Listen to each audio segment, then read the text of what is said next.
bening, tidak berbau, ya mempunyai tekstur dan licin atau nggak terlalu lengket. Nah itu adalah suatu kejadian alami, proses alami. Tidak perlu takut, nggak perlu panik bahwa itu adalah suatu penyakit, bukan ya.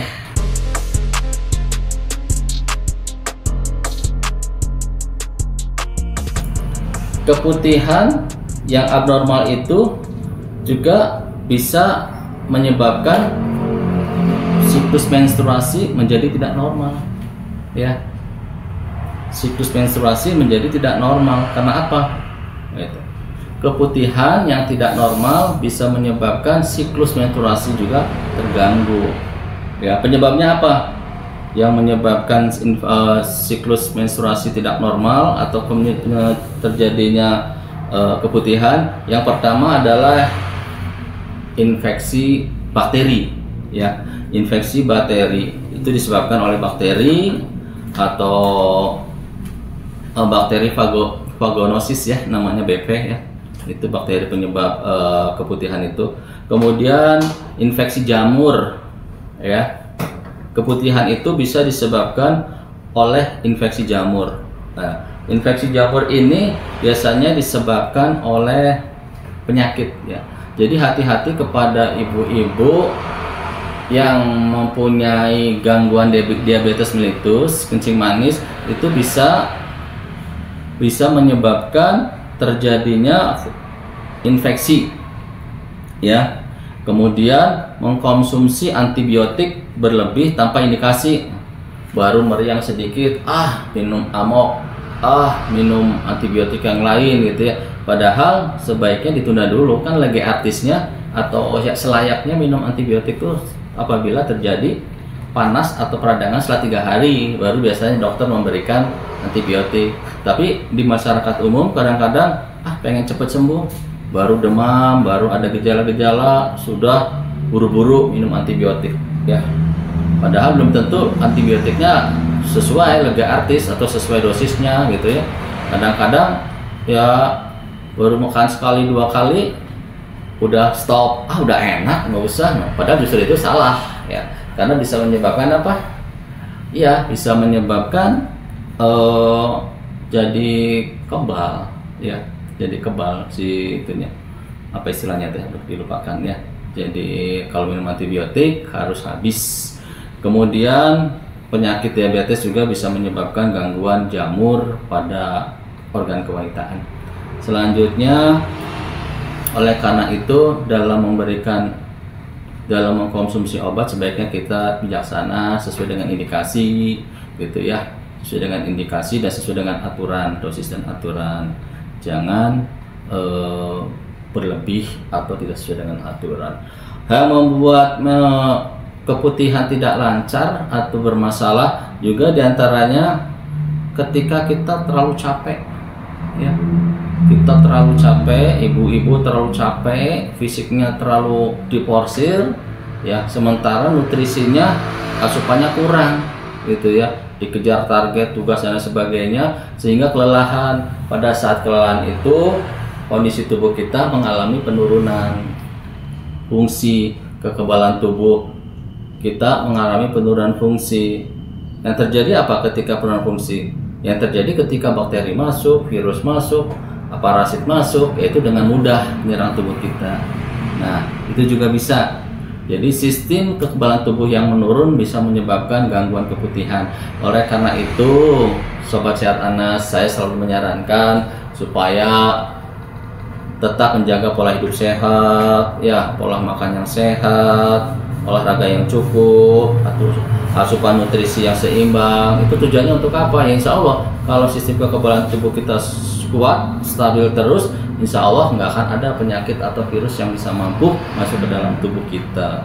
Selanjutnya, penyakit yang bisa menyebabkan keputihan atau kolor albus adalah penyakit GO atau gonore, ya, yang disebabkan oleh bakteri, ya. Itu juga bisa menyebabkan keputihan, ya, dan itu bisa menular. Kalau yang kenanya suaminya, istrinya bisa kena GO juga, itu bisa menyebabkan keputihan. Itu biasanya penyakit GO atau penyakit kencing anak ini biasanya disebabkan oleh karena sering-seringnya berganti pasangan, ya, pasangan tanpa menggunakan alat pengaman, menyebabkan gangguan atau infeksi virus, ya, terinfeksi virus, terkena virus gonore. Itu yang bisa salah satu menyebabkan. Ibunya ketularan dari suaminya karena suaminya GO, ibunya jadi bisa keputihan. Itu yang disebabkan oleh penyakit.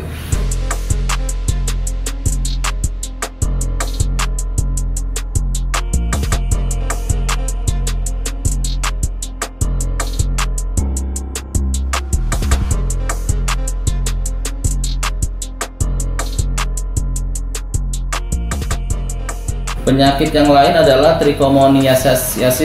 Trichomoniasis itu disebabkan oleh parasit yang masuk pada saat berhubungan seksual. Ya, oleh karena itu di dalam ajaran agama Islam selalu sebelum melakukan hubungan istri disarankan untuk menjaga kebersihan dulu, ya, wudhu dulu. Itu tujuannya apa? Tujuannya untuk menghindari ketika berhubungan intim masuk bakteri atau parasit yang menyebabkan trichomoniasis, ya, artinya parasit yang masuk ketika berhubungan suami istri. Kemudian penyakit radang panggul itu juga bisa menyebabkan keputihan. Itu juga bisa terjadi ketika saat berhubungan intim dia akan sakit, ya. Kemudian yang selain penyakit-penyakit itu yang paling berat yang menyebabkan keputihan adalah kanker serviks. Ya, naudzubillah minalik. Mudah-mudahan sobat Sehat Anas semuanya selalu diberikan kesehatan, kewarasan dari segala hal macam penyakit dan diberi kelancaran kerezekian. Ya, dan tetap selalu menjaga kebersihan, ya. Selalu menjaga kebersihan agar kita tetap terhindar dari infeksi-infeksi. Selanjutnya, supaya kita tidak sampai terkena flor albus, supaya kita terhindar dari penyakit keputihan. Gimana caranya? Nah, ini faktor pencegahannya. Ya, tetap sebaiknya kita memang lebih baik mencegah daripada mengobati. Betul. Setelah kita tahu, bisa membedakan mana keputihan yang normal, mana keputihan tidak normal. Kenapa terjadi keputihan yang tidak normal? Seperti tadi saya jelaskan A, B, C, D dan seterusnya, dari kebiasaan sampai dari penyebabnya dari penyakit. Sekarang supaya kita terhindar dari keputihan, apa yang harus kita lakukan? Sobat Sehat Anas, ya, yang perlu kita perhatikan adalah kita harus selalu menjaga, terutama ibu, teteh-teteh, mbak-mbak, uni-uni, selalu menjaga kebersihan kesehatan wanita, ya. Itu jangan dorok, harus sehat, ya, terutama pada saat buang air di tempat umum, ya, bukan di rumah. Ketika pipis kita harus menjaga, mempersiapkan peralatan yang agar bisa menjaga kebersihan, ya. Kalau misal tempatnya tidak memungkinkan atau tempatnya tidak higienis, ya sebaiknya cari tempat yang higienis atau kita cari alat-alat steril untuk sebagai pembersihnya, gitu, ya. Selalu menjaga kebersihan organ kewanitaan. Yang kedua, ketika menstruasi kita harus rutin mengganti pembalut, ya. Kalau perlu sebelum penuh sudah diganti pembalutnya, ya. Ketika datang bulan tuh rajin, ya, jangan nunggu penuh, gitu, ya, supaya menghindari, bisa mencegah terjadinya bakteri masuk atau terjadinya keputihan. Kemudian hindari produk-produk baik pakaian dalam, baik pembalut yang bisa menyebabkan iritasi pada zona sekitar vagina, ya. Bahan-bahan yang kasar, bahan-bahan yang menyebabkan iritasi, merah, meradang, itu harus dihindari, ya. Kita tahu mungkin, wah, ini mah nggak kuat cara kalau pakai yang bahan seperti ini, itu dihindari, ya, karena itu bisa menyebabkan juga gangguan pada organ kewanitaan.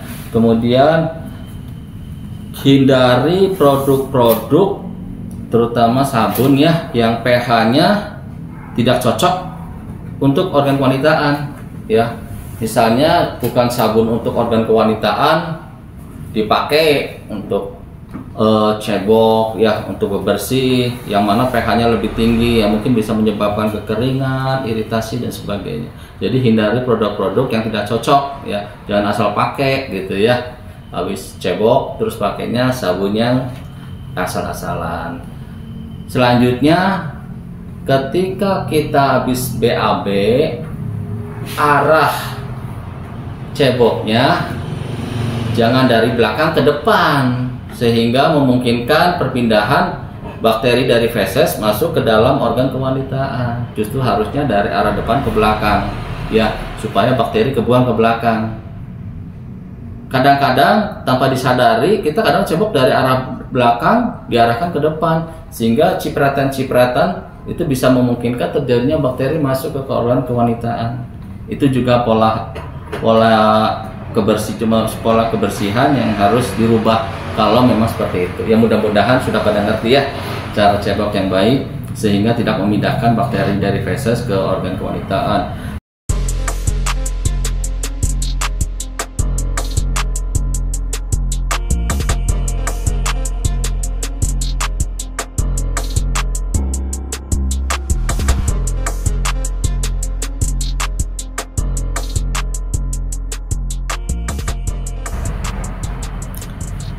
Jangan karena gaya, karena fashion, karena mode mengorbankan organ kewanitaan.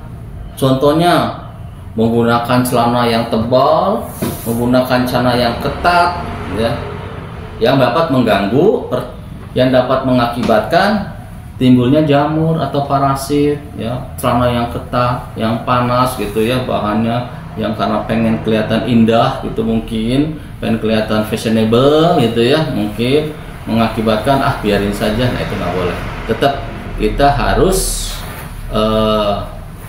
memperhatikan dalam fashion, juga harus memperhatikan hal-hal yang seperti itu yang bisa menyebabkan gangguan kesehatan. Kemudian menggunakan pakaian juga harus yang nyaman ya, jangan yang ketat-ketat, bahannya yang tidak menimbulkan iritasi. Kemudian selain itu tetap kita harus meningkatkan kekebalan tubuh dengan cara mengkonsumsi nutrisi, makanan yang sehat, suplemen yang sehat untuk meningkatkan kekebalan tubuh kita agar semua parasit, bakteri dan lain sebagainya tidak bisa tembus ke dalam pertahanan tubuh kita. Kita juga sering mengkonsumsi sebaiknya ya minuman-minuman prebiotik untuk meningkatkan sistem kekebalan tubuh kita. Kadang kita sudah berusaha ya, tapi tiba-tiba kita juga diuji dengan ujian seperti itu. Misalnya kita dapat keputihan, biasanya ketara gitu ya, terus gimana? Kok agak bau nih, kok warnanya beda nih? Gak usah khawatir ya, Sobat Anas sehat. Sobat Sehat Anas bisa datang aja ke klinik, konsultasi, nanti bisa diambil tindakan apa yang diberikan. Biasanya saya memberikan tindakan itu untuk meningkatkan sistem kekebalan tubuh, untuk membunuh bakteri-bakteri, kemudian untuk menormalkan hormon yang ada di dalam tubuh. Kita bisa menggunakan titik refleksi, pijat refleksi. Itu pertama untuk meningkatkan sistem hormon, menormalisasi kelenjar reproduksi ya, sistem reproduksi, kemudian meningkatkan kekebalan tubuh. Selanjutnya saya biasanya kasih juga kalau memang terjadi, yaitu suka dikasih herbal ya, misalnya baunya menyengat sekali, biasanya ada herbal yang diminum. Kemudian jangan lupa berdoa supaya tetap kita dihindari dari segala macam penyakit, bersyukur agar selalu diberi kenikmatan. Gitu ya, Sobat Sehat Anas, mudah-mudahan materi tentang keputihan ini walaupun sebentar bisa membawa manfaat buat kita semua.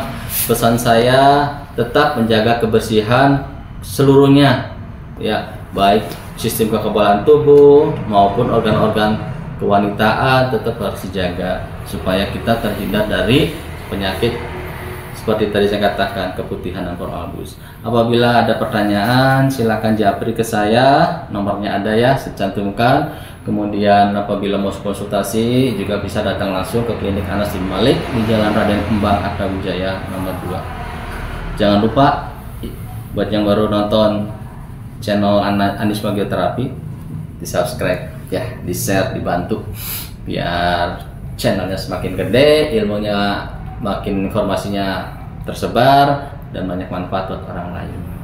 Itu saja Sobat Sehat Anas. Assalamualaikum warahmatullahi wabarakatuh.